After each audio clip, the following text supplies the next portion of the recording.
Hi, this is Lauren Rivera. I play Sienna in Terrifier 2, and you're listening to the Horror Squad podcast.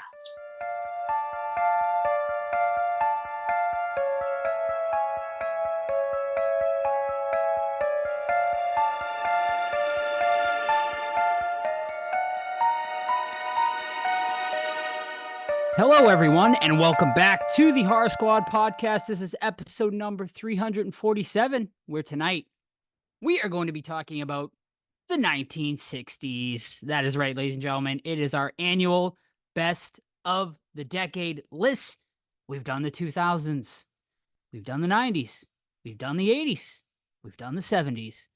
Hell, we've even done 2010 through 2020.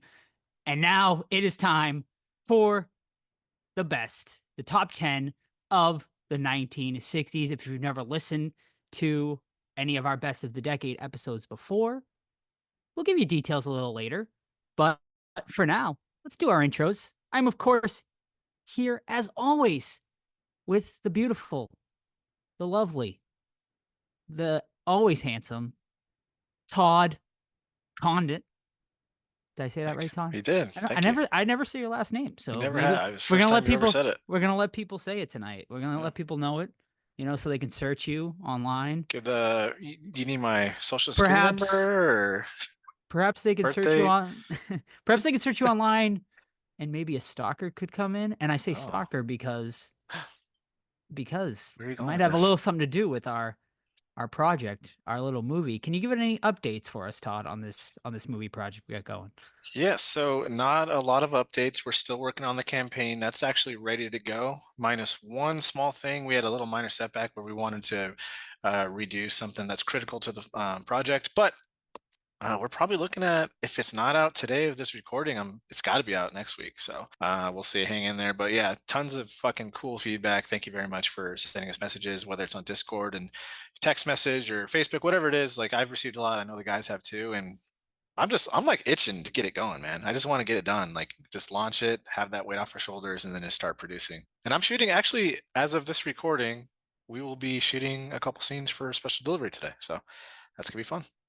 Very awesome. Yeah, very excited for that. I'm actually sitting down with Mike within the next couple weeks the script is 90% done. We've decided to go with like my script, and then we're going to write the ending together. So it's very exciting. Then we're gonna hopefully start shooting. I'd like to start shooting like this, like late fall / winter. We'll see if we can get it going. If not, we might have to wait a little bit because I want it to be gloomy times, but we'll see. But I'm always also here. I haven't even mentioned our good friend Steve. How's it going? What's new with you? Do you have any updates for us? No, but there's a critical set thing that I need for my movie, which I can't film any of the scenes for this particular part of the movie without this being done, and it's actually starting 2 days from when we're recording this. So I'm making completely gutting a bathroom in my house and making a shark / Jaws theme bathroom, which will play heavily into my film. So I'm really looking forward to seeing that. I've never done a full like gut job on a room in my house before, where they're like ripping out the floor, everything, the walls, all that stuff. So I'm really looking forward to seeing what that's going to look like. And then, I'm just theming everything, so it's going to be very horror themed in this house, and yeah, and that'll definitely reflect in my film. So looking forward to it. I'm just looking forward to get going. I'm probably not going to film till the winter. I have a lot of stuff to prepare, and I have like complications on my end that I can't start filming, but as soon as I can, gonna start knocking out some stuff, and really, really looking forward to it. Awesome. Yeah, so once again, that's our movie. The final episode is what we are titling the movie. We're very excited to get it out to you guys. Expect the movie hopefully by late next year. That is the goal. But our Indiegogo should, like we said, should be starting. We should be launching that, if not today, the day of this episode. Should be by next week. But like we said, how do you keep up with any and all updates? Join our Discord. Completely free to join. Obviously, we will also update on all of our social medias.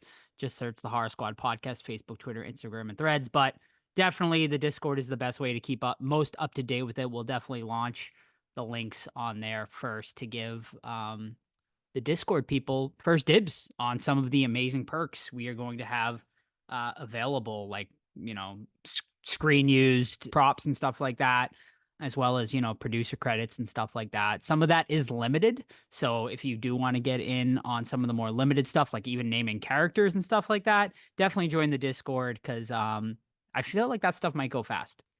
So yeah.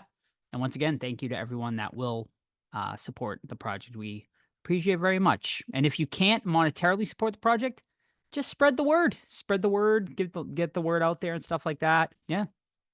Or you can also come meet us October 11th through the 13th in the Halloween capital of the world, Salem, Massachusetts. We are doing a event with the cast of Hocus Pocus.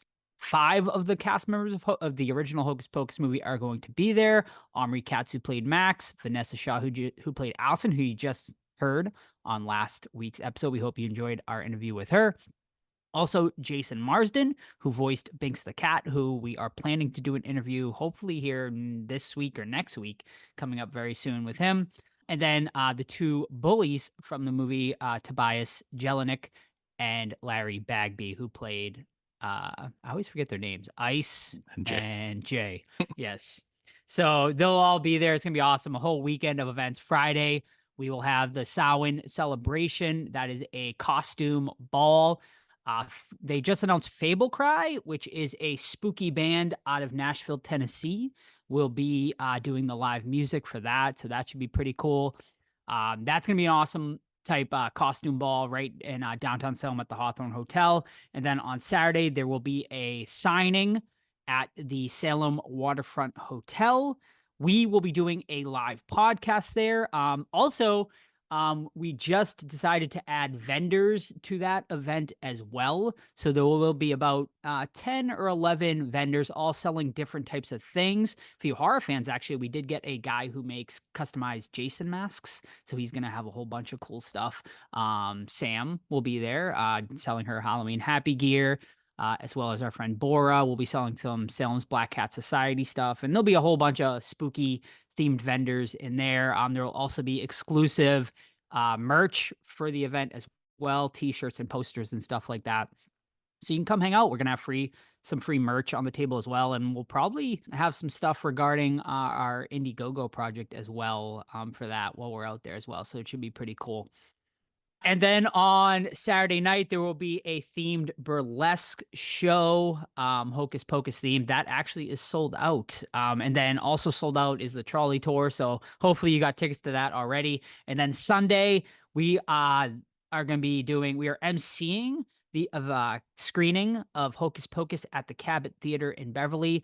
The cast will be doing live commentary for that. We are very excited for that. We're going to be up on stage with the cast hosting that event. So that should be really, really awesome. So hopefully you can come to all the events. If not, hopefully you can come to at least one of the event. Head to it's just a bunch of Halloween.com for all details regarding that. It's linked all over the place. And I think that is my whole spiel regarding that event. I mean, it's coming up, folks. It's literally like a month away at this point. So really pushing for that. Hopefully, I know a few of our listeners are definitely coming, if not more. So hopefully we'll see you guys out there for that. Anything else, gentlemen, before we head into the 60s? No, I'm at a con right now too. As of this nice. episode. Horror Hound weekend, right? I'm at Horror Hound, yeah. Yeah. The smaller of the 2 Horror Hounds for Cincinnati, but I hope I'm having a good time. I don't know. We'll see. Do you have like a number 1 meet? Yeah, I'm doing I always forget their damn names, but Eric Freeman from Silent Night Deadly Night 2. I'm gonna get him signed on the figure, and I'm gonna do the minor too from oh god, what's it fucking called? The fucking Valentine's Day movie. My Blade Valentine. Yeah, I'm gonna get him signed on a figure too. So those are the only 2 I'm going for, and then just hanging out basically. Awesome. I will also be at a con as of this recording. Silver Scream Con in Worcester, Massachusetts. I plan on meeting Shawnee Smith. 8x10? We talking 8x10? What are we talking about? I think I'm gonna get Shawnee on the poster because it's got Jigsaw on there. Nice. And she was basically, her and Tobin would be the 2 people I would put on it under Jigsaw. So I plan on meeting her and Lauren Lavera because me and Steve both got to get her on our Terrifier poster. So I'm hoping to grab her as well. I was going to do Bob Elmore, but he canceled Leatherface from part 2, I think it was, or I can't remember. One of the Leatherfaces, because I've yet to put a Leatherface on this poster. So I got to do that. But I am going to meet Mark Burnham. I think so. He might end up being the first Leatherface on the poster, even though he's probably the worst Leatherface. Sorry. Sorry, Mark. But, but yeah, got to get some Leatherfaces on there. So we shall see. Also, one last thing I want to mention. I went to Rob Zombie and Alice Cooper over the weekend, which was pretty cool. Never seen either of them live before, and they were both fucking awesome. Like, both put on just A+ showman, like, man, like very horror based, both of them, obviously. Seeing Rob Zombie in person was pretty awesome. Just because seen like all of his horror movies. I used to listen to his music a lot back in the day, not so much anymore, but it definitely reinvigorated my like love of his music. So I've been listening to him ever since. But man, Cooper is just on a whole nother level as far as like showmanship, like fucking having his head cut off on stage with a guillotine, and like has Jason Voorhees coming up on stage and killing people and stuff like that. It's so cool. He's got like snakes and stuff like that. So it was pretty awesome. And Rob's stage setup was just insane. Just having all this like crazy imagery of like his movies and Satan, fucking 10-foot Satans running up on stage and shit like that. So awesome show. If you ever have the opportunity to see either of those guys, I couldn't recommend it enough. And Sam was in all of her glory because she is like one of the biggest Rob Zombie fans I know. So we had a blast. So yeah, I think that's it, gentlemen. And now it's time. It's time, Steve. Are you ready? Yeah, I'm absolutely ready. Steve's pumped. Look at him. Yeah. He fell asleep just thinking about the 60s. I was thinking like, wow, I got nothing special going on next weekend or this weekend. I'm like, hey, you got a spa to hop into, so I don't want to hear it. Yeah. Your thinking zone. All right, gentlemen. 60s. Let's get into it, I suppose. Let's not go waste any more time. We don't do anything else on these episodes. We just jump right in to our thing. If, like I said, if you've never listened to our episode before, basically what we're going to do is we're each going to go down our top 10 individual 1960s lists. We're going to do like a round robin style. So I'll give my 10, then Steve, then Todd, and so on and so forth until we get to our number one movie. And then we will get into our ultimate list, which thank you once again to everyone that submitted their 1960s ultimate lists. I will get into that a little later about what the ultimate list is about and the aggregate scores that I use for that. I had to say aggregate at least one point in this episode because I know Steve and Todd love when I say that. But yeah, I think that's about it, gentlemen. I think I've pretty much covered everything. All right. So usually what we do is every other decade we've done like our top 3 honorable mentions. However, with the 1960s, it was kind of like a tough go, I think, for all of us, weeding out the good and the bad for this decade. And we'll go into that, I think, after we finish our top 10 lists. So gentlemen, if you have any honorable mentions you'd like to mention before we get into our top 10, take it away. Yeah, I got one. It's called Planet of the Vampires. And it's a really cool thing. It looks just like an old Star Trek episode. And this space mission, whatever, goes to the planet, and it's full of vampires. The reason I left it off though was I think it was a little bit leaning too heavy into sci-fi. But with the 60s, man, like I guess we'll get more in depth with it, but like 60s is all over the place with like tones and pacing and everything like that. So I guess you can go either way, but Planet of the Vampires, really cool artwork, really cool title, really cool movie, but a little bit favoring the sci-fi over horror, so I left it off. But it would have been probably my number 10 if I would have left it on. Cool. I'll go next. So I have 3. I'm just really going to quickly mention. One of them I just want to mention because I happened to watch it after I sent my list. It wouldn't have made my top 10, but it's one that I watched because of Beetlejuice, which is what we're covering next week, and that is Kill Baby Kill. For those who've seen the movie, there's a very strong reference to that movie, so I ended up watching it, and it's actually pretty good. So I did want to mention that it's just, and I'll talk about it later, but it follows basically the same plot as so many movies in the 60s. Person goes to a castle and tries to figure out like what mystery or haunting or whatever is happening in that castle. It's like it's laughable how many movies I've seen with that premise in the 60s. It's kind of crazy. The other one I wanted to mention was Whatever Happened to Baby Jane. I thought the movie was a little too slow to put into my top 10. It felt way too long. It was over 2 hours, but the performances are absolutely fucking fantastic. So I want to at least shout it out as an honorable mention. And the other one, this one could have been my like 10, and I wasn't sure which one, but I decided to go with the other one, and that's Peeping Tom.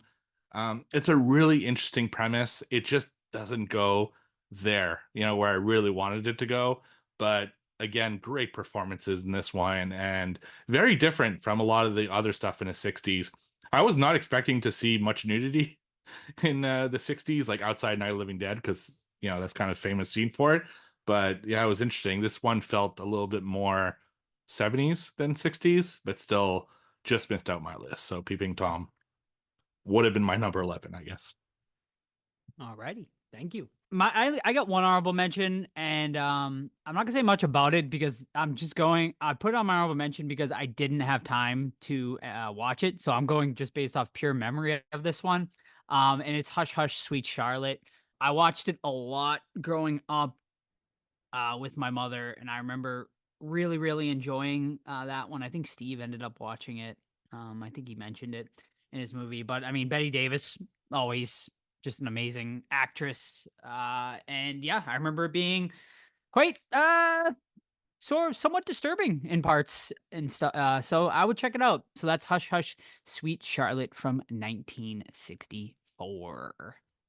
Alrighty, gentlemen. Who wants to start off with their number 10 movie of the 1960s? I'll go. Do All it. right. So my number 10 is Dr. Terror's House of Horrors. So this is a story about it's an anthology. A guy gets onto a train and he does tarot readings. And basically there's, I think it's 4 or 5 other people on the train. And as he reveals the card for that person, it goes into like some kind of story relating to that card. It stars a lot of really big actors, Christopher Lee, maybe Boris Karloff. I don't remember. Like, there's guys, it's the same names that kind of pop up a lot in the 60s, but just check out the cast. It's actually pretty cool. And yeah, I like any anthology, it's hit and miss depending on what the stories are.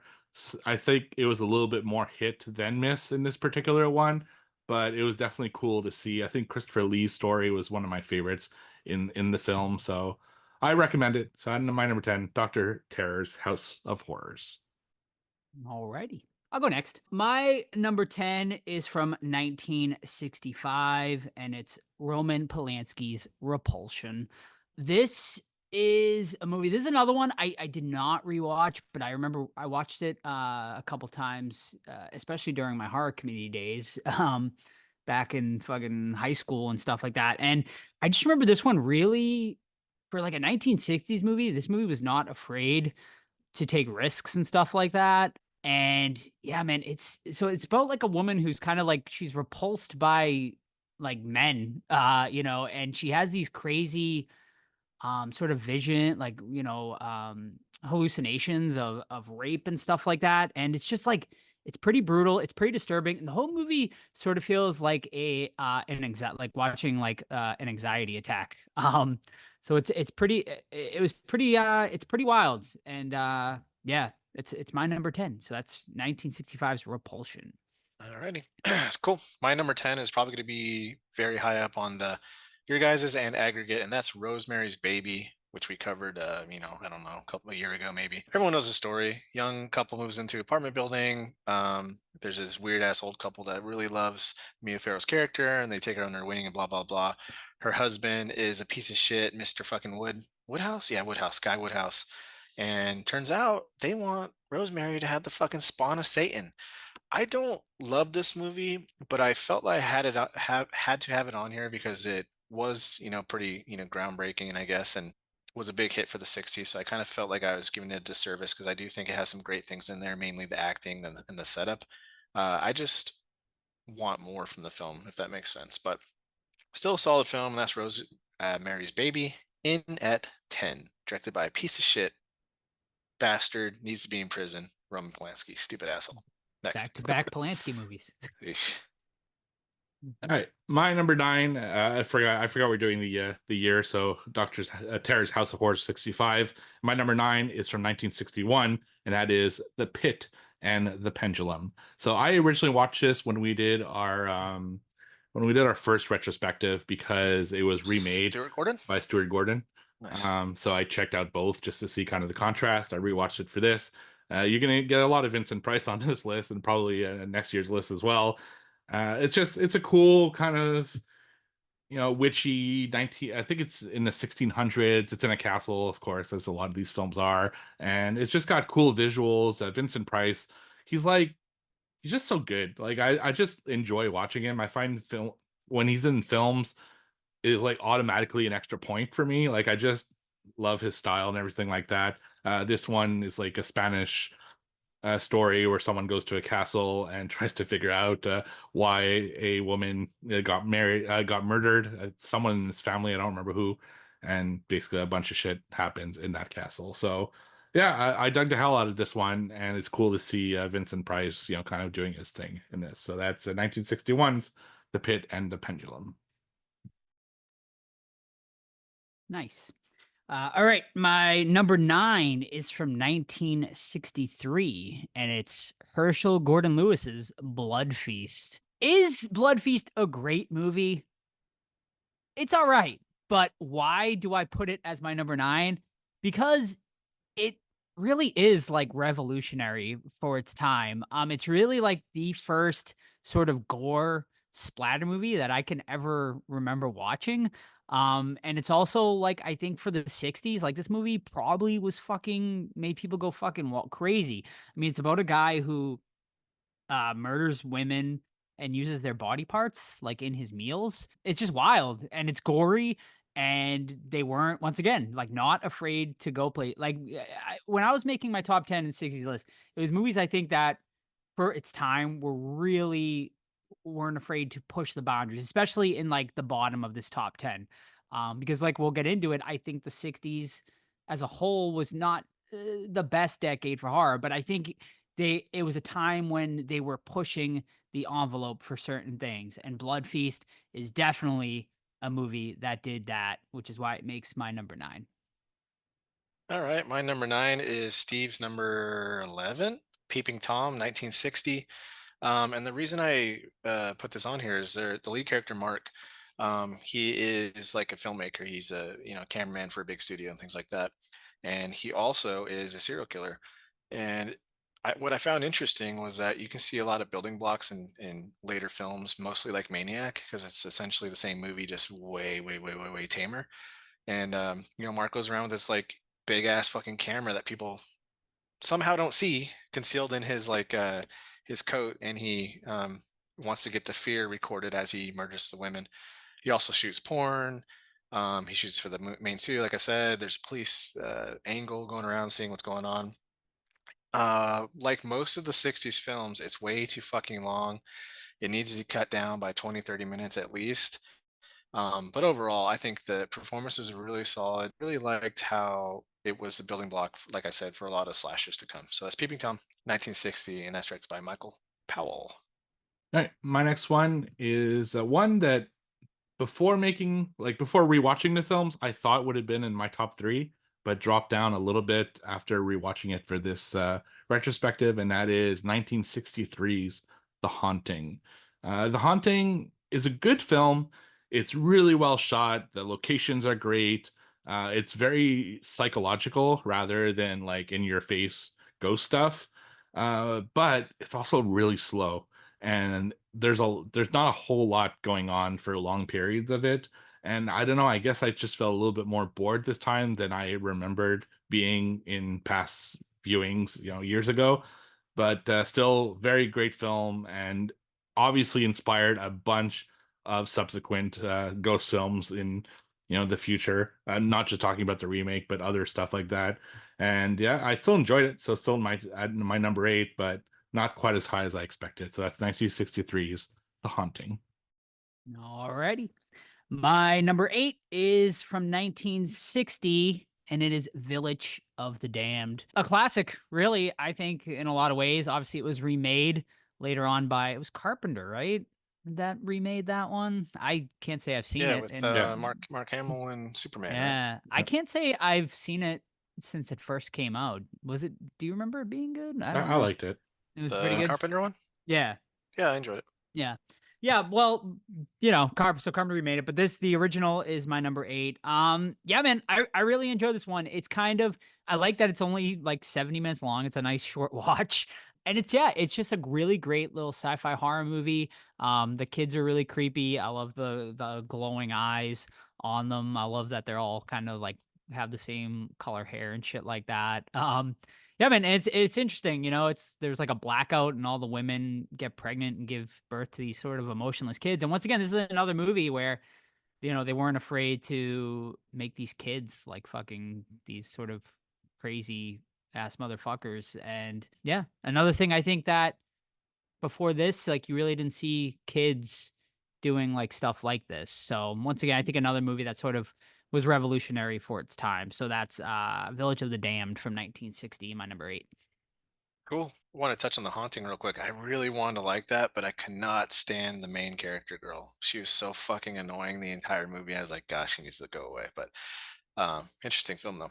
But my number 8 is 1969's Frankenstein Must Be Destroyed, starring Mr. Peter Cushing. And man, like I'm sure you guys saw like the 60s, plus when you're looking at the 50s, 40s, and 30s titles, like there's so many fucking Frankenstein movies, Dracula, Wolfman, they're fighting each other, and like it's crazy. But Peter Cushing is an evil bastard, and there's this other doctor, his rival, that has like the secret to immortality or something, right? Problem is that doctor is in an insane asylum. So what Peter Cushing does is decides to break in there and kidnap him, but he dies. So what he does is he takes his brain and puts it in another body, and then now we have a new Frankenstein's monster, right? Meanwhile, he blackmails his assistant to help him, and he ends up like assaulting his wife, which is a really gross scene. And overall, it's just a really interesting take on the Frankenstein, legend. And Peter Cushing, I mean, whenever he's in something, he just steals the scene, and he's in it quite a bit. And as a villain, he's just badass. But it does have its problems, but whatever. So that's number 8, 1969's Frankenstein Must Be Destroyed. All right.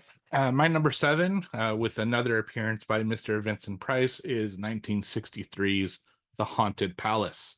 So in this one, he plays a guy who goes to a castle to investigate a mystery within that castle. In this one, he inherited that castle, and when he goes there, he realizes that there's something that's going on.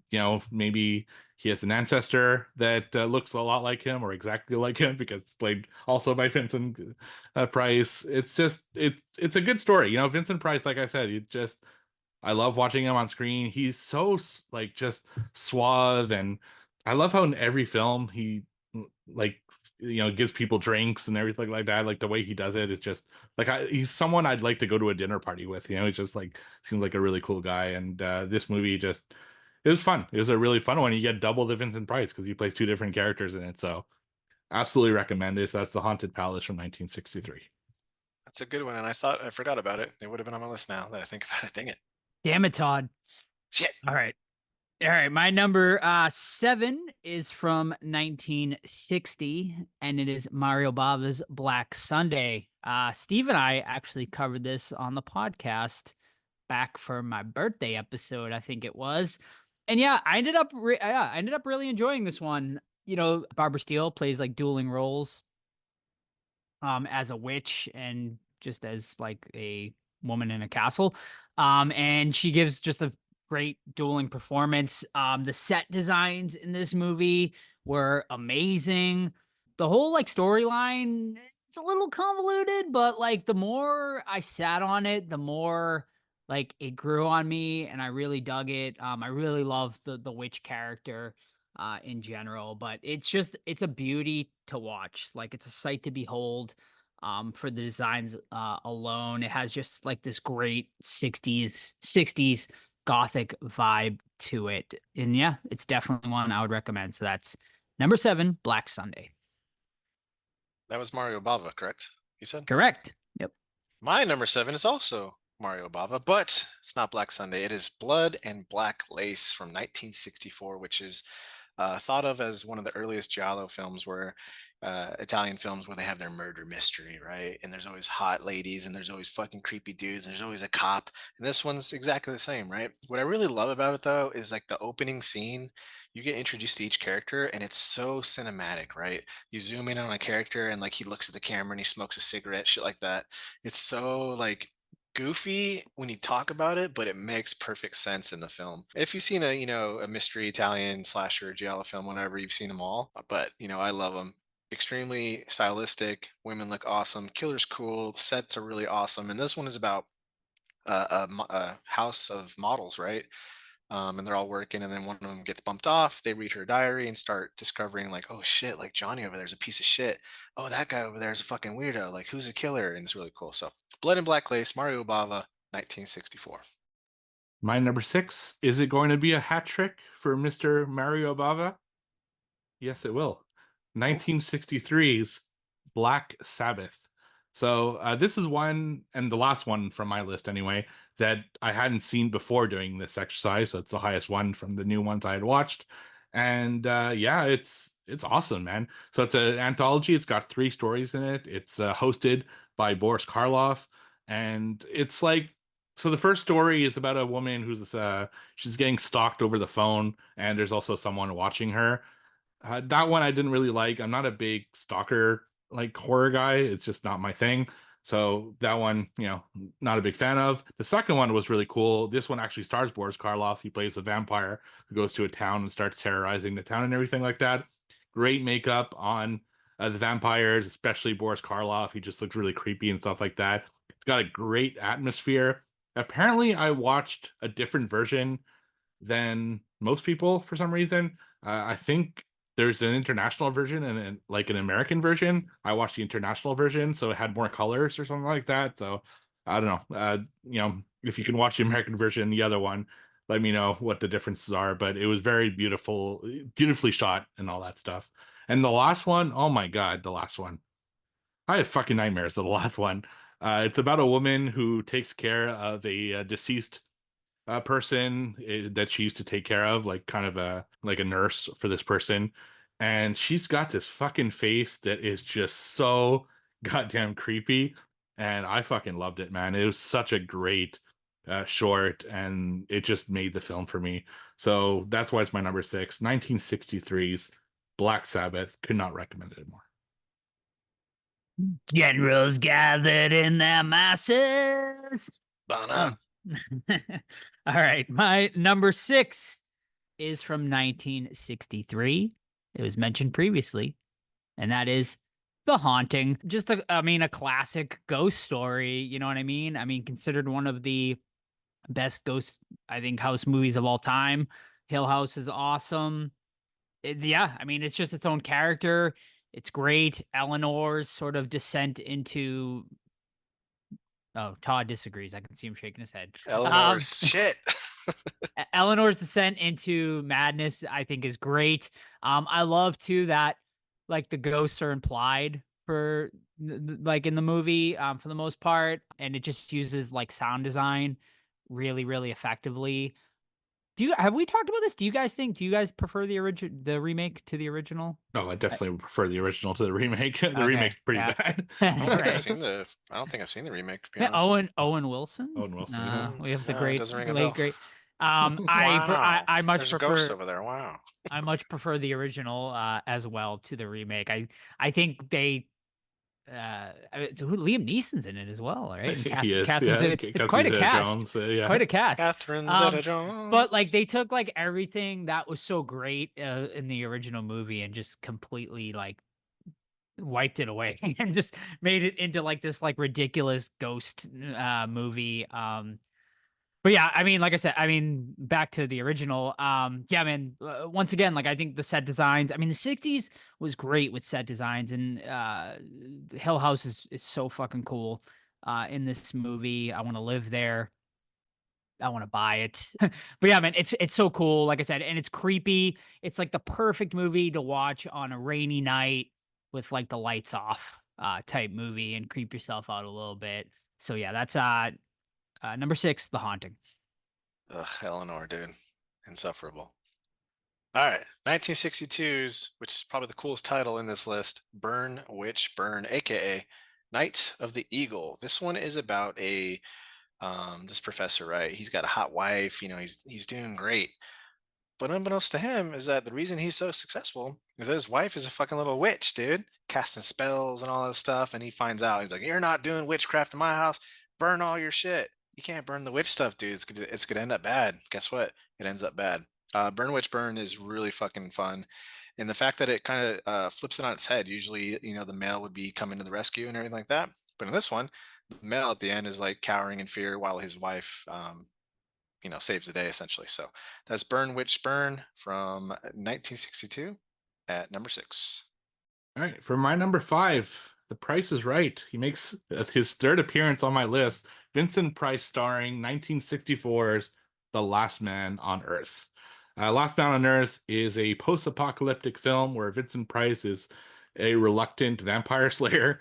He doesn't really want to do it, but that's the world he lives in, so he has to kind of take care of business. And it's a lot of him just going about his day, figuring out the vampire stuff, putting garlic on his door, going out, killing some of those vampires. You could see a lot of what I think is inspiration for George Romero in his Dead series later on. It's funny, if you watch the color version of Last Man on Earth, which I did both, I watched the black and white and colored version. They have the same kind of blue faces as they do in Dawn of the Dead, which is actually pretty cool. And I just really love it, man. I love post-apocalyptic stuff. I love Vincent Price, and I dug the hell out of this one. So that's 1964's The Last Man on Earth. All right. My number 5 is from 1962. Whatever Happened to Baby Jane. I actually just rewatched this last night to make sure it would hold up on my list, and it does. I think I fucking love this movie so much. I think a lot of it, nostalgia plays into it as well, because it was one of my mom's favorite movies growing up, and she watched it all the time, and I watched it with her. So it was like rewatching it this time was sort of like just going back to my youth and rewatching it again. But man, it is to me, it's so fucking good. Like the acting by both Betty Davis and Joan Crawford is just like top notch. Betty Davis as Baby Jane is just pretty disturbing at times. Like she's just so completely unhinged. It's fucking awesome. And yeah, man, it's just a great like psychological like thriller slash horror movie. I consider it a horror movie. Some people might consider it more thriller, but I think there's enough there definitely to consider it horror. So yeah, it's my number 5. Whatever Happened to Baby Jane. Alrighty. My number 5 is 1960s William Castle's 13 Ghosts. Yeah, man, it's super freaking cool because I mean the family gets like their grandpa's mansion or something, and they have to find his treasure and shit. Of course, it's like in the walls or some crap like that. And they're trying to figure it out, but also they have a bunch of ghosts in here. And what I really liked about it too is that if you watch the 3D version, you can have glasses on and it would like reveal the ghosts or whatever in a funny way. And I can just, it's so charming to me. Is it a little bit long? I think Joe or Steve mentioned that it was long. It is, but all these fucking movies are in the 60s. But the set pieces are awesome. I think the family's really enduring, and I fucking hate the kid. He cannot keep a secret to save his life. Don't tell that fucking kid any secrets, and they never learn because he goes and rats you out as soon as he tells you. But overall, I think it's really cool, and it kicks the shit out of the remake like on every level because it's just better. So 13 Ghosts in at number 5. All right, my number 4 is 1963's. That's my 4th 1963 film. I guess that was a good year in the 60s. 1963's The Birds, directed, of course, by Mr. Alfred Hitchcock. So this film is just like so ahead of its time. It's almost crazy to think about. It's just about a woman who like straight up fucking stalks a man to a town right into his fucking house, just to basically like deliver something to his, I don't remember if it was niece or daughter or sister or whatever. And birds start attacking that town, as they're going through their little love affair. And at first you think, oh wow, the CGI is like really bad, but then you think in 1963 it's not really like CGI as we know it, and then you read the like IMDb and it's fucking they use real birds for a lot of it, and it was a total mess, and it was like a difficult shoot, and wow, it's just it's awesome, man. There's great scenes. It's terrifying. Birds don't really scare me. It's not a phobia I have, but they're pretty fucking terrifying in this, and it's crazy to think that we are so vastly outnumbered by birds that if ever they decide to unite and fucking attack us, like this would be the consequences. And I appreciate just how like crazy he gets with the concept, and it is a little long, but other than that, I think it's a great film. So my number 4, 1963's The Birds. Great choice, Steve. Great choice. So great that 1963's The Birds is also my number 4 movie for all the same reasons Steve just said. On paper, the plot of birds attacking seems pretty silly, but Hitchcock takes that thought and makes it pretty terrifying with some great scenes, some great tension, and some just iconic imagery that still to this day, yeah, you see, on TV and clips of it and whatnot. Yeah, my first Hitchcock movie, but might not be my last. So that's number 4. My number 4, 1963 is The Birds. We did it. We did it. Number 4, 1963 is The Birds. I was wondering if we were going to get anything before picks 1 and 2, which are usually pretty standard. But The Birds, 1963, out for Hitchcock, man. Yeah, I'm not going to repeat everything you guys just said. It's a great film, but I will elaborate on the freaking girl. She's a stalker. If this would have been flipped with the male doing it, it would have been like, oh my God, you can't have that. She goes from Frisco, 2-hour car drive, finds him, asks him about him in the town, goes to the barns, like, hey, you know where that fucking guy lives? And like, yeah, you fucking weirdo, he lives over there on that island. Gets a boat, fucking drives a boat to the island, and I'm like, this is ridiculous. But yeah, it's fucking a really cool movie, and that's The Birds, 63, and that's my number 4. Oliver, number 4. All right, top 3. We're here. Top 3 1960s films. My number 3 has been mentioned. I think it was by Todd, and that is 1968's Rosemary's Baby. Yeah, this is just a really solidly made film. Like it sucks that the person who made it is so fucking disgusting, but it's just undeniable how well made of a film this is. The acting, especially by Mia Farrow, is absolutely top notch. It's got a great sense of dread and mystery throughout, and a really memorable reveal. And yeah, it's one of those really solid films that just really stands the test of time. So I did get hell out of it, unfortunately, because of who made it, but it is what it is. So my number 3 is 1968's Rosemary's Baby. Alrighty. My number 3 is from the master, George A. Romero, and that's 1968's Night of the Living Dead. What can you say about this movie, really? It is just an absolute horror classic, one that is still extremely relevant to this day. We talked about it a lot, obviously, on our Romero retrospective. We just visited the filming locations for it, which made this movie even cooler to me. But yeah, man, it's awesome. Like all these people just stuck in this farmhouse, with these zombies just coming at you. It's one of the first zombie movies. Well, it really revolutionized the current zombie and the slow zombies and stuff. Yeah, I mean, it's just groundbreaking for its time. So that's 1968's Night of the Living Dead. Alrighty, and my 3 was a last minute swap, and I think it's Steve's 5, and that's The Last Man on Earth, 1964, starring Vincent Price. And I love this film. Every time I watch it, I enjoy it. Huge fan of the book, and this version is probably the closest one that matches the book, so that's pretty cool.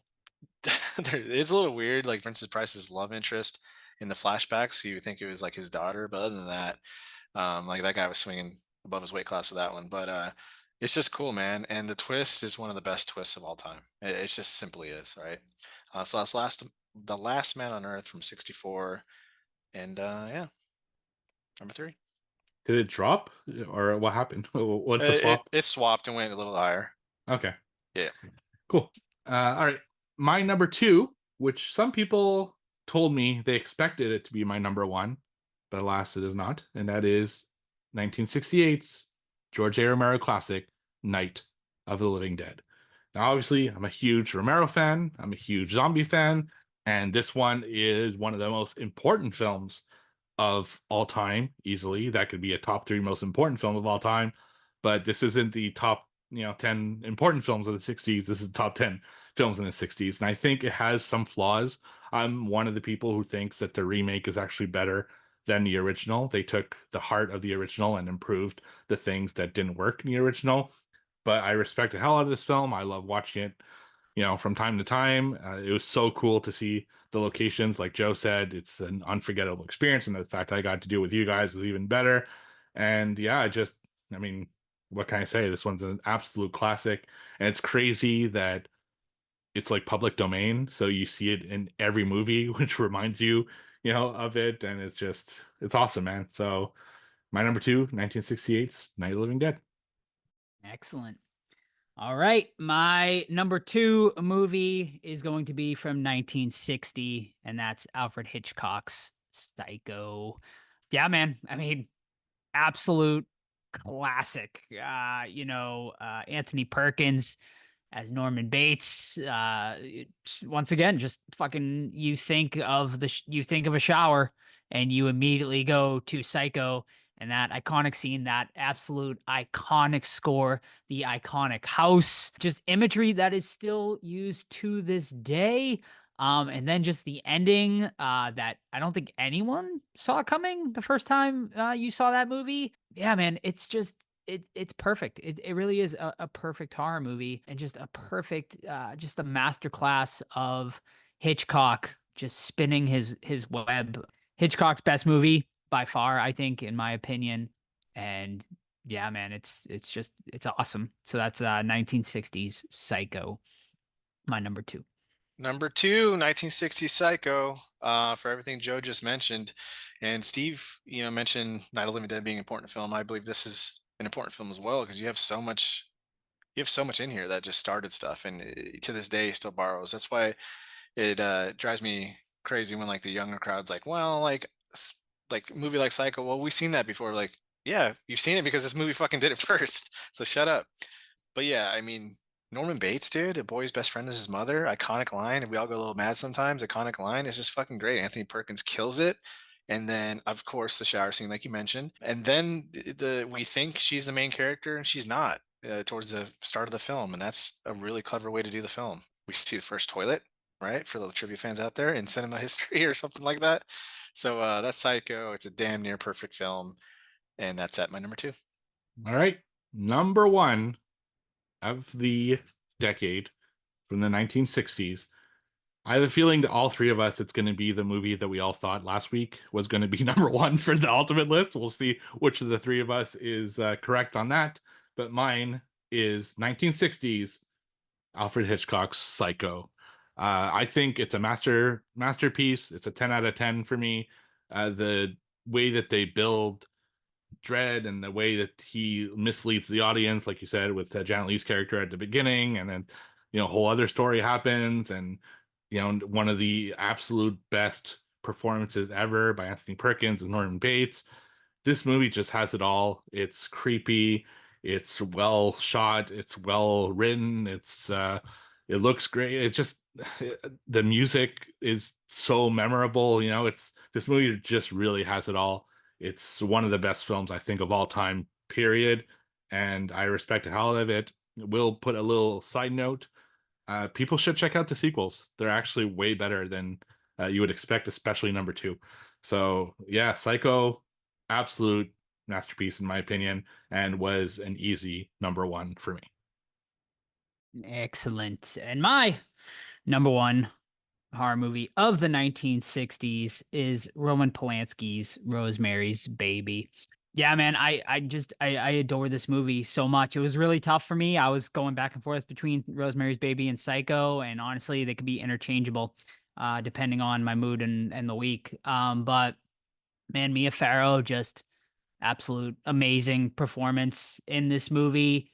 I just love the slow burn of this movie, but it's never like dull. Like it's always that sort of impending sense of doom and dread that you feel throughout, and you just feel the helplessness of Rosemary throughout this entire movie.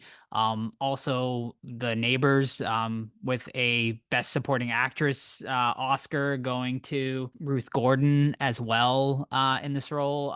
Just absolutely amazing.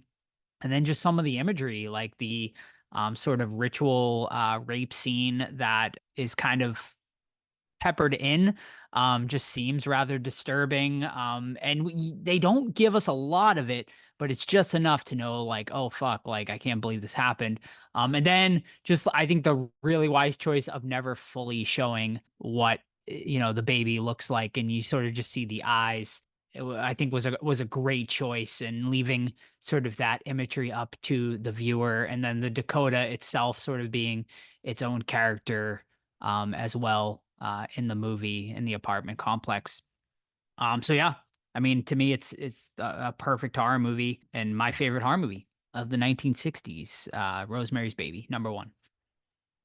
All right, my number one is the second film on my list to have a perfect 5 out of 5 rating. Number two is Psycho, and this one, number one, Night of the Living Dead, George Romero, 68. Steve mentioned it, Joe mentioned it. Just a fucking great film. Building block for every single zombie film now. Started Night of the Living Dead. I know there's zombies before this, but this is like the when zombies were defined, right?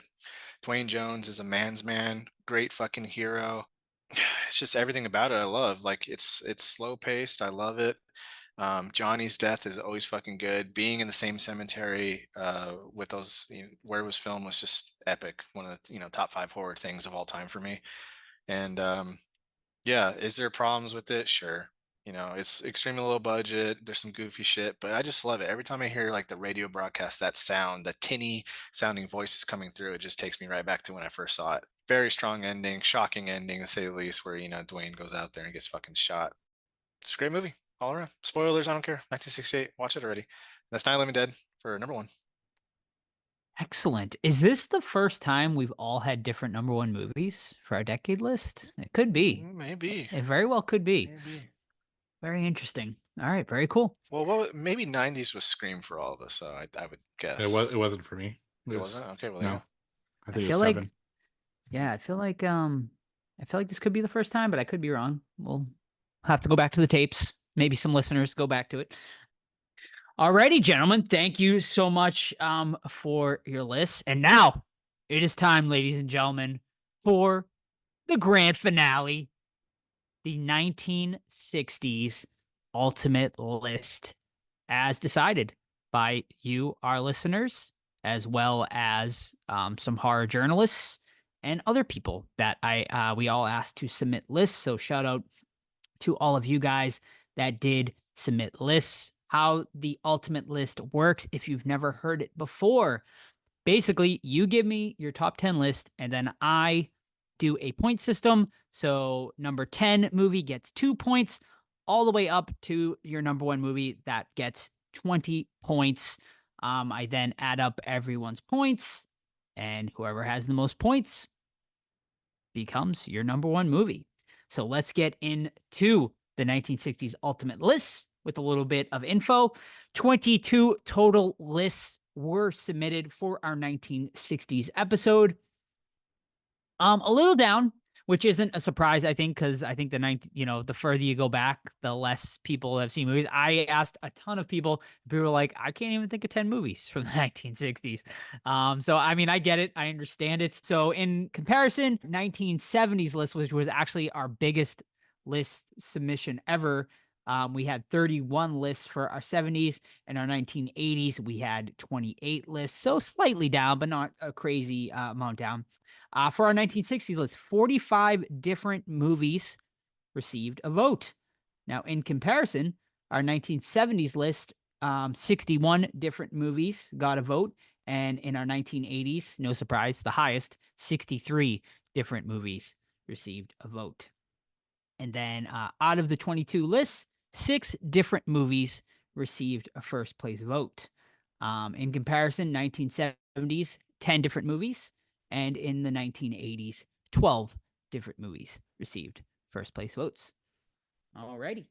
So let's get into it with honorable mentions. I was going to do 2 honorable mentions, but I'm going to do 3 because coming in at numbers 13 and 12, we had a tie actually with 50 points apiece coming in. So coming in at number 13 is The Innocents from 1961, a movie that did not make any of our lists, actually. The Innocents received 50 points, was on 4 of the 22 lists, and peaked with 1 second place vote.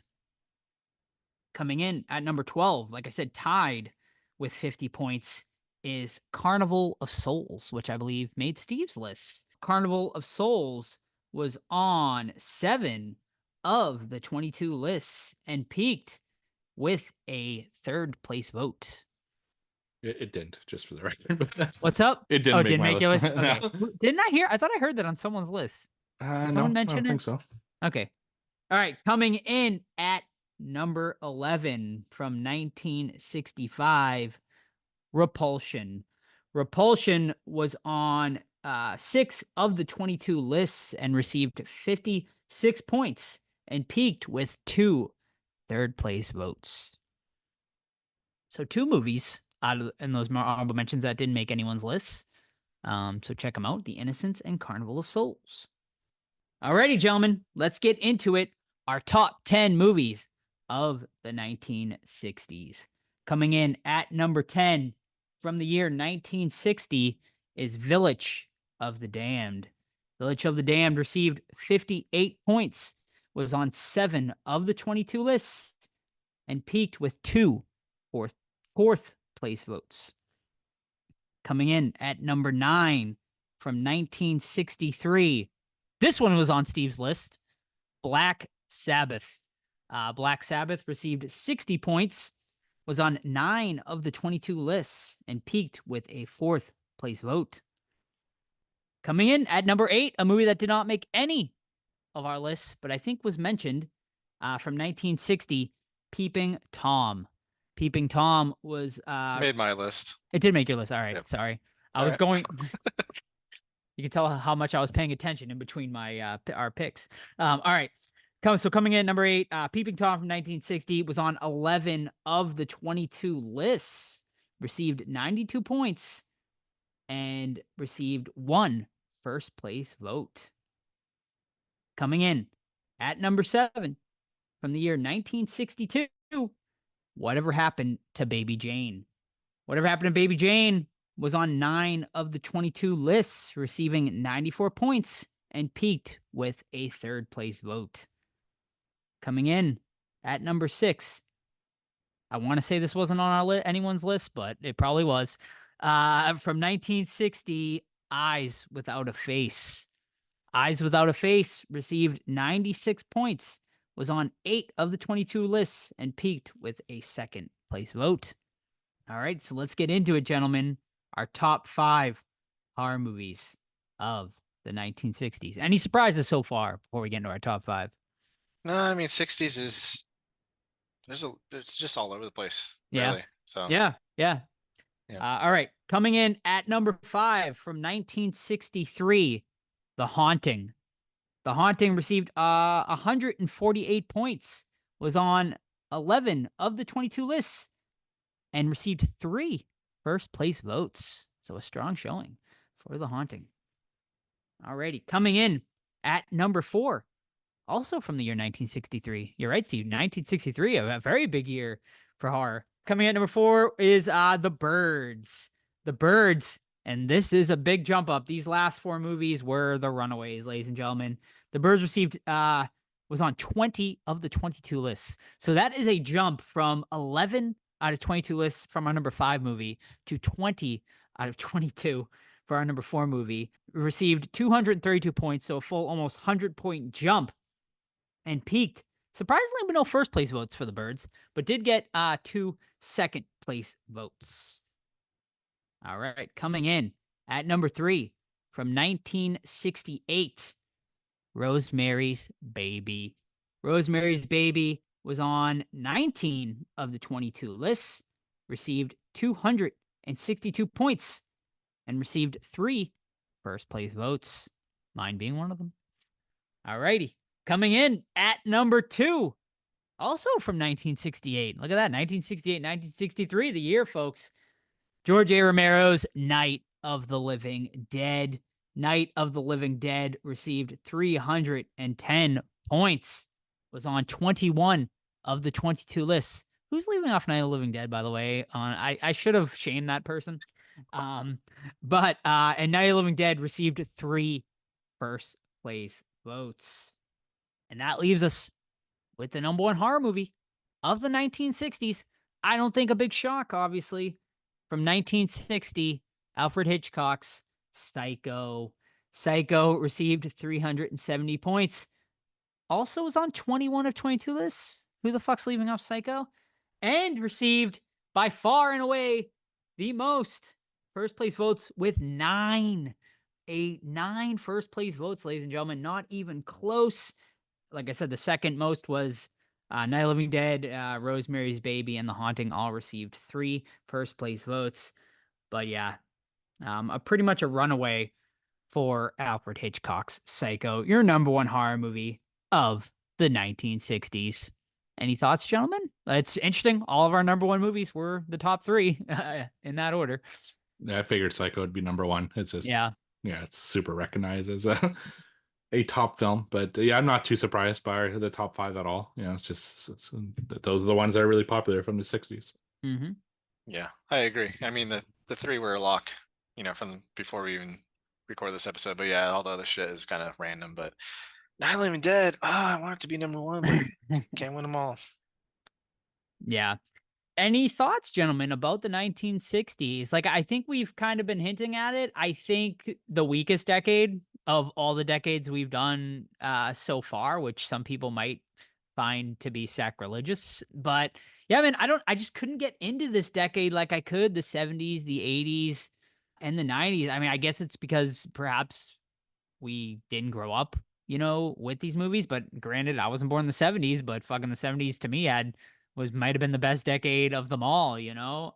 So I don't know. I just think it was a different time. I also think movies were way too long. Like, man, like most of the movies I watched in the 60s were like anywhere over 2 hours, and some being as long as like 2.5 hours. So I found it to be a chore to watch some of these movies to get through. But I mean, yeah, I mean, there were definitely some heavy hitters, obviously, like the top 5. But after that, I found it to be a struggle to make my bottom 5 movies. I mean, solid movies, but not movies that like Black Sunday, right? Like I think as my number 7, you know, and that's a 3.5 out of 5 movie for me over on Letterboxd. I mean, for best of the decade, you shouldn't be getting anything under a 4, in my opinion. I agree. Yeah, you know, a lot of these movies, like Steve mentioned, they're the same fucking plot, man. And they love their gothic horror, and it's cool to an extent, but like you put in one movie and then it's like, oh, I'm gonna walk into this dark room, dark castle, dark mansion, dark family estate, all the same thing. Oh, that painting on the wall looks just like Susan over there. That's weird. Oh wait, she's related. You know, it's like every fucking thing, it always came back to the same plot, usually. That being said, though, there were some, like, you know, the top 3 horror movies in here are like top 3 of all time, you know, near the top list, right? Influential to everything that came behind it. But yeah, it's I at times dreaded doing this list because, like, man, I gotta watch this movie. And there's a couple I just didn't finish that were actually on this list too, which I was shocked with. But hey, I don't know, like, is it because we weren't in this era, or are we too used to like gory shit, or what? I don't know what the reason is, but I overall was bored for the most part of some of these watches. Yeah, it's kind of the same thing with me. I watched about 35, 36 films to prepare for this decade, and there's only 3 that I hadn't seen before. that made my list, so I watched a lot of stuff that just fell kind of in the middle. There wasn't a whole lot that I like ranked really low. Like there was no like half stars or 1 stars or anything like that. It was just a whole lot of 2 to 3 stars, in my opinion. And yeah, this decade just really wasn't doing it for me, if I'm being honest. Even when I was preparing my list last year after we did the 70s, a lot of stuff that I was really psyched to watch or rewatch is in the 50s or earlier. And I'm like, damn it. So I'm actually more excited about next year's episode than I was for this year's episode. The 60s is just one decade that I gotta admit, it's the weakest decade, by far. And well, obviously, the 20s maybe has doesn't have a great top 10, but the way we're gonna do it is gonna fix that. But still, I love discovering stuff, and it was really cool to see some of these films, and there are definitely some memorable things that I've seen going through this exercise, but definitely a bit of a bummer, as far as I was hoping to be surprised, but I really wasn't. Yeah, I'm really looking forward to the 1910s, man. There's some bangers in that decade, which I know all of us can't wait to watch. How far back are you guys going for the 30s? I mean, I guess It's up 50s. up to 50s, right? It's 50s 59. beyond, Yeah, right? 59 and before. 59 before. So Nosferatu, probably. Nosferatu Yep, would 20s. be that'd be the Yeah. start of it pretty much. So Right. basically 20s through 59. 50s. is- Yeah. I'm Basically. I'm pumped though. I am, because like House on a Hill is fucking legit. Yep, 50s. You got all the fucking monster films, Mhm. which are also all Yep. amazing. So yeah, I'm excited for that. Same, yeah. I'm definitely more excited for that than I am for the 60s. Just because there's a lot I think I haven't seen, that I'm definitely gonna want to go back and check out. So yeah, please let us know honestly if there's anything from 20 to 59 that you think would make our lists and stuff. Send them our way. Emails, or obviously the Discord is definitely the best way to do that. As far as like 1960, like no real movies got #1 votes that I didn't mention already. There's nothing like there wasn't anything crazy in the 60s. Black Sunday being one that received a first place vote, but it was mentioned, but it didn't end up making even an honorable mention. As far as some movies I've never heard of before, Qui-Gon is one that received a couple of votes. So one, here's one that actually was on 4 of the list, more on the lower part. Targets is one that's on there. Maybe one for you guys to check out. Also, Mask of the Red Death, another Vincent. That's Vincent Price, right? I believe, or am I wrong? Yeah, I watched that one. It was, Okay. it's kind of a very similar story that we've seen many times. It's one that takes place in the past, and he plays like kind of an evil dude, and it's just, I don't know, it's just a lot of the same stuff, recurring in the 60s. Here's one, Mad Monster Party. One that I feel like is one I've actually never seen. So I gotta say, out of all the ones that made the list, Peeping Tom making #8, a movie I've actually never even heard of. So one I'm definitely going to go and watch and check out, because it did make a lot of the list. It made half of the list on our ultimate list, and it's one I gotta say I'm ashamed I've never seen. I know you guys mentioned it. I think it was you, Steve. You said you weren't a big fan of it. Oh, it was my overall, but- number 11. Oh, it was your number? Yeah. Okay. Yeah. All right. Yeah, I It's put it So- on mine. it's just long, Alright. like a lot Just of these. long. So, yeah. All right. So it's one I'll definitely check out. It's on Tubi. Oh. Check it out. All right. So that's one. And then let me see, is there anything else on here that's interesting enough? 13 Ghosts. I kind of surprised it didn't have a better showing. Only was on 2 people's lists, and both Todd, pretty low. you mentioned it. Did you watch the 3D version? I did. Yeah, because I think mine was a 3D version, but I didn't feel like pulling on my glasses. You should have. It was really And fun. it's just like red and blue blobs essentially Yeah. that would pop up from time to time, and I don't know, it just But you put came your off glasses goofy. on, you see him Yeah. clearly. Yeah, I went But- back after and just I didn't like watch the film again, but I went back Yeah. and watched a couple of the scenes just for reference, and I was like, I don't know. I can just but for that stuff, I always put myself in their shoes. Like, oh fuck, like Yeah, sure. holy shit, like just Yeah, freaking right. out. What else? The Devil Rides Out is one. Only was on one list, but it was pretty high, given someone's third place vote was giving out. So there's another one, and also a movie I'm very interested in, Witchfinder General. I love the name, so it's one I might check out at some point. So yeah, that's about it for 1960s. So to recap, for all of our decades right now, I'm just going to give the number one movie from each decade. So, of course, we just finished it up. The 1960s, number one movie of the decade, Psycho. From the 1970s, number one movie, Halloween. From the 1980s, The Shining. From the 1990s, Scream. From the 2000s, Saw. And the most current decade, 2010 to 2020, Get Out. I think that's pretty good, right? Like, Yeah. is there any? I mean, it seems to make sense to me. Yeah, it'll be interesting in 2 years if any of these actually make, the ultimate list. So I'm curious to see what happens with that. Ultimate of all time. Right? Ultimate of all, yeah, that's how we're gonna finish off this like series. 8-year segment. Whatever. I would expect most of them, honestly, to make people's. I don't know. You know, Some of those would not make my top No, 10. Yeah, me either. No, Yeah. not your top tens of all time. All right. Because it's like you got to go with what makes you feel good sometimes, and maybe not the Right. technically best film, Sure. So I don't know. That's gonna be a fun one. That's gonna be a fun one. Yeah. I mean, The Shining and Halloween, I think will probably make most Oh yeah, people's. for sure. But Shining, Halloween. the One other of the Evil ones I Deads, think are questionable. Jaws. Yeah. Yeah, we'll see. Interesting. Yeah. All right, so yeah, that's gonna pretty much wrap it up for our 1960s episode. Unless you guys have anything else, gentlemen.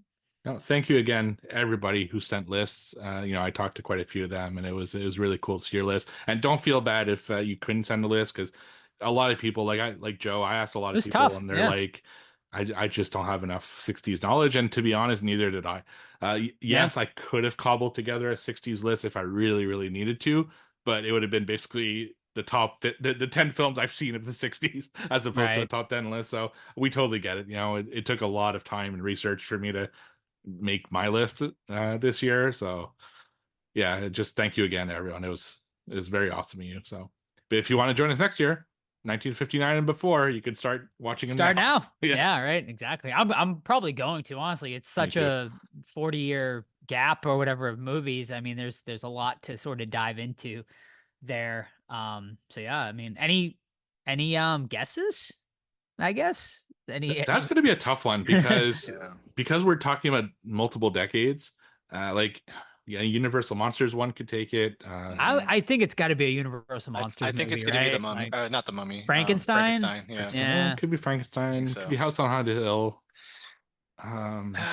Just off the top of my head, personally, I would go with Frankenstein right now, but I need to rewatch like quite same a bit. top Quite of a my bit, head. yeah. Top of my head, I would say Frankenstein number one but that's like before even like looking into Right. like all the movies that have come out in all those decades. Yeah. I'm sure Creature. I'm Mhm. sure It's like gonna be high. Yeah. I have a feeling Disneyland. like all the Universal Monster movies will make some sort of appearance. Mhm. I would even consider putting. I fucking loved Phantom when we did that episode. Yeah.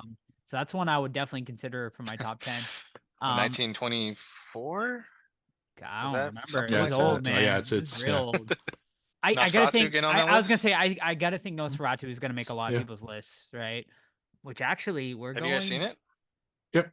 Yeah, and we're Are actually you gonna rewatch it though? oh yeah, we're actually I watched it going. within the last year or two. So I was just gonna mention this. We're actually going in like 2 weeks. They're doing Nosferatu with a live orchestra, Oh, cool. so that'll be pretty cool. Sweet. So yeah, I'm excited for that. So that'll be maybe the start of my 20s Well, through 59. I was actually telling Todd, or maybe it was both of you, that we're actually doing a Universal Monsters film like soon. Like we're doing our annual Universal Monsters vote, and so that'll be a start as well. And we also have another one scheduled probably for January. So who knows if it actually happens? But The Thing from Another World, we want to finally do the triple thing. The triple threat. The triple threat thing Wow. watch. So I know a lot of people have been asking for it. So I think in the winter would be a good time to do That it. would be perfect. Yeah. So that one's also from the 50s, I think. So yeah. I don't think I've seen the remake. like the like the newest one Yeah, there. 2011. I don't think Yeah. I've seen the original one. So I've seen the other There you two, go. but yeah, Yeah, should find sweet. that probably on Tubi, I'd imagine. Yeah. Hell yeah. Sweet. Alrighty, awesome. Well, thank you once again, everyone, for your submitting your 1960s list. We hope you enjoyed our 1960s best of the decade episode. We hope you enjoy all of our. Go back if you haven't. If you enjoyed this, go back and listen to our. You have plenty 70s, 80s, 90s, 2000s. You can go and listen to all those best of the decade episodes in our catalog. In the meantime, next week, what do we got, Steve? Oh, don't say his name 3 times, but we'll say it twice. Beetlejuice, Beetlejuice. I can't wait to talk about this one. I've seen it already. There's so much to talk about. It's going to be a really interesting episode. I cannot wait to discuss it with you guys because there's a lot of stuff I'm just really curious what your opinions are on. So it's going to be a really fun interview, I think. A really fun episode to do. Yeah, just don't drink that green apple Fanta, please. It's so awful. It's Actually, so bad. the green popcorn is not that great either. Spoiler. Oh gosh, When I it didn't comes wanna in the think of bucket that. there. Sweet. All right. So yeah, if you want to head to the theaters with us, go and check out Beetlejuice in theaters if your theater isn't sold out, because from what I'm hearing, most screenings have been sold out all over the place because the movie is making bank all over the place. So, which is awesome. It's awesome for, us as horror fans, just having any sort of spooky movie doing really well in theaters. So that's really awesome. So yeah, next week, Beetlejuice. Check it out in theaters for next week. In the meantime, you can keep up with the podcast, Facebook, Twitter, Instagram, Threads. Just search the Horror Squad Podcast. You can email us anytime, the Horror Squad Podcast at gmail.com. But of course, you know it. The absolute best way to give up the podcast is our Discord, completely free to join. Awesome community over there, fellow listeners, and the 3 of us are on there talking anything and everything horror, always giving updates, behind the scenes stuff, including our, of course, movie project that we're currently working on. The final episode, our Indiegogo, will be launching very soon. The first people to know about that will be our Discord members. So that is linked over on our Instagram, or just send us a DM and we will get you a link to join that Discord. You can also leave us a 5-star review on your favorite podcast app if you haven't already. That helps the podcast immensely. Or you can support the podcast by buying some merch. We got everything over on our TeePublic account. Just search the Horror Squad Podcast. That's also linked over on our Instagram. Don't forget, October 11th to the 13th, once again, our event in Salem, Massachusetts. It's just a bunch of Halloween.com for all details. And I think that's it, folks. So we'll see you next week for Beetlejuice. Bye. Bye. Bye.